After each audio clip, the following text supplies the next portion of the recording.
والصلاة والسلام على رسول الكريم أما بعد فقد قال الله تعالى أعوذ بالله من الشيطان الرجيم بسم الله الرحمن الرحيم اقرأ وربك الأكرم الذي علم بالقلم علم الإنسان ما لم يعلم. صدر محترم حضرات کافی دوستوں اور بھائیوں، اسی شاعر نے کہا ہے علم وہ دولت ہے جو لٹتی نہیں، علم وہ دولت ہے جو لٹتی نہیں، خرچ کرنے سے کبھی گھٹتی نہیں. محترم دوستوں، روشنی کسے پسند نہیں، سب تاریخ بناتا اندھیرے کمرے میں کمکمے کسے اچھے نہیں لگتے. ٹھیک ہی بات علم پر صادق آتی ہے. وہ کون سی چیز تھی جس نے آدم علیہ السلام کو فرشتے سے افضل بنا دیا؟ وہ کون سی طاقت ہے جو انسان کو اشرف المخلوقات بنایا ہوا ہے؟ وہ علم ہے. بھائیوں اور دوستوں، ہم مسلمان ہیں، اللہ اور اس کے رسول صلی اللہ علیہ وسلم پر ایمان رکھتے ہیں.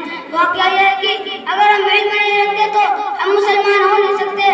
مسلمان اور جاہل رہے، مسلمان اور ان پڑھ یہ ہو یا ہو نہیں سکتے. اللہ کی کتاب میں علم کی عظمت جگہ جگہ بیان کی گئی ہے.